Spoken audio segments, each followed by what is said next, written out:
right, today our lesson for math is rounding whole numbers. This is the start of chapter 2.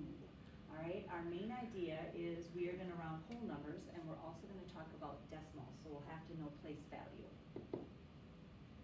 Our main vocabulary word is going to be round. The key to rounding, whether we're talking about whole numbers or we're talking about decimals, is the rule that I know you all learned in younger grades, and that is if the number in the place value is a 5 or greater, you are going to round up, and if it is less than a 5, we're going to round down. For example, Omar traveled 8,157 miles last summer with his family. We're going to round 8,157 to the nearest thousand. So to start by doing that, it's always a good idea to underline the place value you're rounding to. So in this case, they want us to round to the nearest thousand. The 7 is in the ones, the 5 is in the tens, the 1 is in the hundreds, and so the 8 is going to be in the thousands place value. That's what we're going to round to in this first problem. So now that we've determined the 8 is in the thousands place value, we look at the number that comes after it. It's a 1. So if we follow that rule, all right, the 8 is going to stay an 8, and then everything after it becomes a 0. All right, the 1 becomes a 0, the 5 becomes a 0, and the 7 becomes a 0. So rounded to the nearest thousand, it would be 8,000. So just as I said, they said underline the digit in the place to be rounded. In this case, the 8's in the thousands, and that's where we're rounding to. And they underline the 8 over there. It says look at the 1, the digit to the right of the underlined digit. All right. Since that digit is 4 or less, all right, do not change the underlined digit. 1 is less than 5, so the 8 stays the same. All right, and then you replace all digits after the underlined digit with zeros. All right, so just like we did, they rounded that to the nearest thousand of 8,000. If we look at this on a number line, all right, it also makes sense. All right, 8,157 is between 8,000 and 9,000. All right, and so if we look on the number line here, we can see this is definitely closer to 8,000 than it is to 9,000. All right, so that makes sense and is reasonable. All right, so another example here, they want us to round 24,763 to the nearest thousand. So again, we start by finding what number is in our thousands place value. All right, in this case, the 4 is in the thousands place value. So now we're going to look at the number that comes after that. That's a 7. 7 is greater than 5, which means we want to round this number up. So the number in front of it, the 2 stays the same, the 4 becomes a 5, and then everything after it, those numbers are all going to become zeros. So 24,763 rounded to the nearest thousand is 25,000. So we'll mark letter C here. Nice job.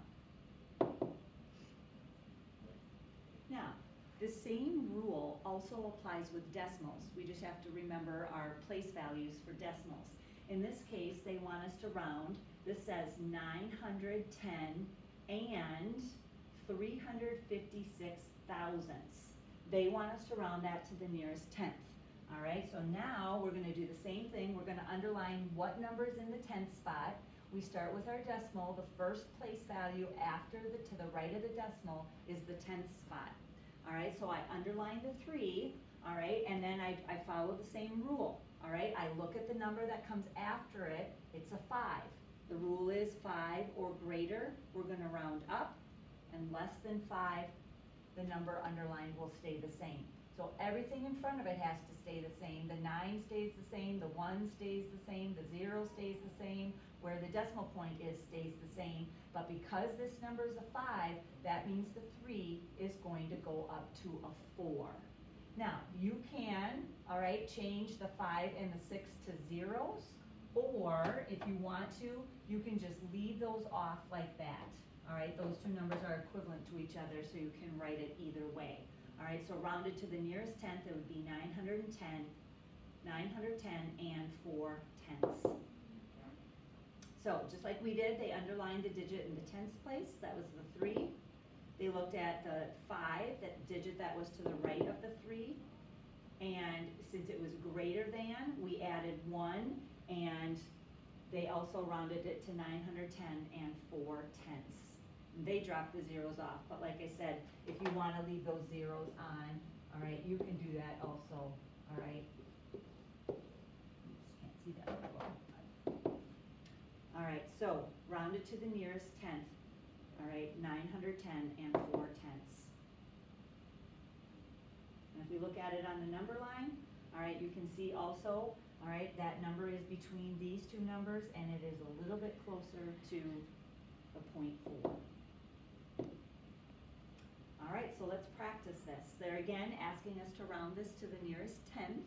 All right, so I'm going to take my pen and I'm going to underline the number that's in the tenth spot. That's a 3.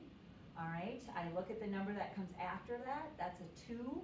Because that's less than 5, all right, that means the 3 is going to stay the same. So the 4 stays the same, the 7 stays the same, and the 3 is not going to change because 2 is less than 5.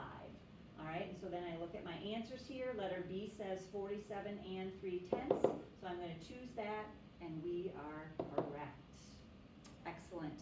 All right, so just remembering the rule, all right, whether you're rounding whole numbers or you're rounding decimals, is if it is 5 or greater, you are going to round up, all right, and if it is less than 5, the number will stay the same. We call that rounding down. Okay? Have a great day.